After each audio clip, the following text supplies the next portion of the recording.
So this morning I'm going to be talking to you a little bit about changing your culture of your school to be an instructionally focused culture. And while that sounds like that's where we all should be, when you really dive in and look at the instructional practices going on in your district, how do you change that culture?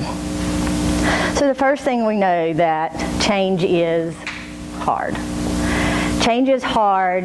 Small change is hard. Small change to make in my life is hard.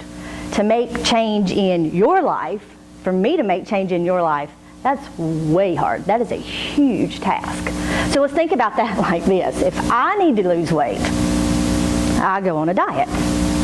I put myself on a diet. I'm not happy. It stinks. It does not make me comfortable, but I've done it to myself.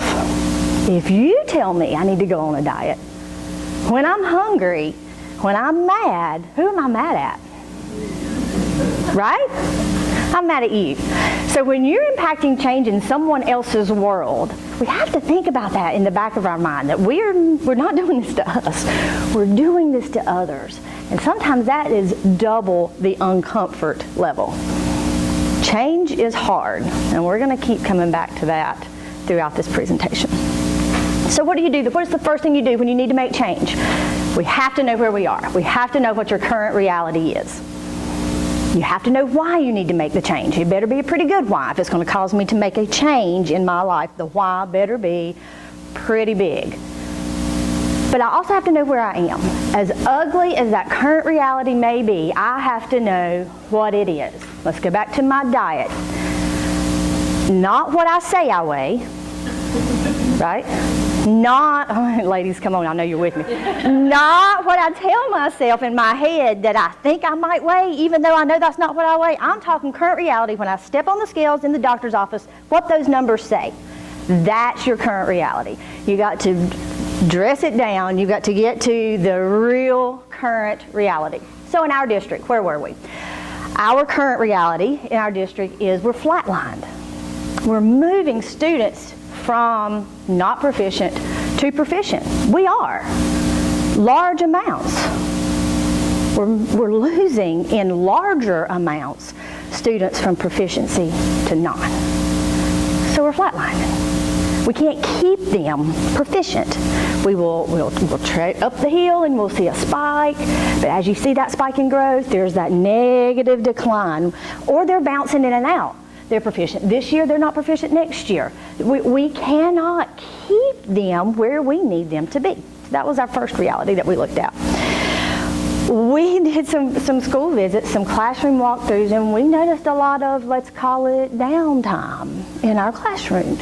I mean, when you really get down to what's going on in your classrooms, there was a lot of downtime. There was still a lot of fluff, if we could call it, even though we've been drilling, what we need to see. The reality was that the number on the scale had a lot of downtime.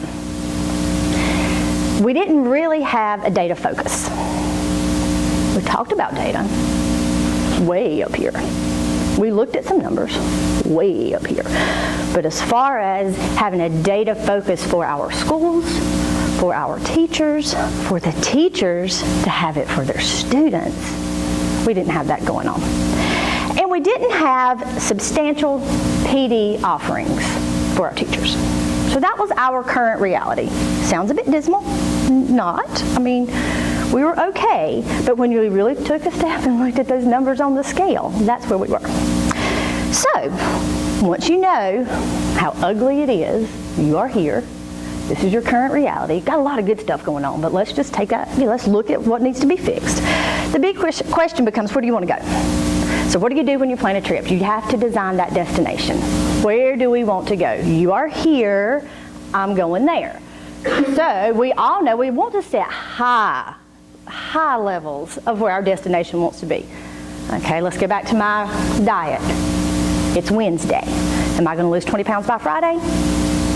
Probably not. So then we have to little increments, attainable increments. Where do we want to get? Here's our big goal, but what's the little increments that we can measure our success? We all need that success. So that we can measure our success, we need those increments to get where we're going. So in our district, our big goal, our end destination, instructionally focused. We want the culture to be instructionally focused. Culture. Huge change. That's not little change. When you're changing the culture of a district, that's big, huge, huge undertaking. Success? Yeah, that's the destination. But you're playing chess, not checkers. Any kind of change is an intricate task. To make a culture change, that's an intricate task. It doesn't happen quickly. It doesn't happen by accident. It is not luck. It is design. It is strategy. How are you going to make that change? So our goal, we said, a strong instructional culture. A district-wide, clear vision of what good instruction looks like. All talking the same language, all looking for the same things. We know, as a district, what good instruction looks like. And we want to see great teaching in our classrooms for our students. So how did we pave the road? We know where our destination needs to be. We know where we're going. How do we get there? We listened. We provided opportunities for our teachers to talk to us, for our district leaders to talk to us. We had our teacher advisory council. We asked questions. We asked 4 big questions. What are the strengths of the C&I department? What are support that you need from the C&I department? What questions do you have for us? And anything else that we can do for you? We took that response to our district leadership team and we used that. And for the first time that I can remember, we had a data conversation with our district leaders. And we said, what does this data show you? What trends do you see? What questions do you have looking at the data? It was eye-opening to see the conversations that came out of that discussion. And we have realigned our principals meeting. Now this one is huge to me. So we had a principals meeting and we started with budget, technology, fiscal stuff, and then after 3 hours we did the instructional part. So what after 3 hours, I see you nodding, what after 3 hours is happening? Our principals are tired. We've lost them. So we restructured that. We put the instructional part where it should be at the beginning, when they're fresh. And on top of that, we added PD. So we're doing PD monthly with our principals at these principals meetings. Did we use the push, pull, or drag model? Mm-hmm. We did. We did.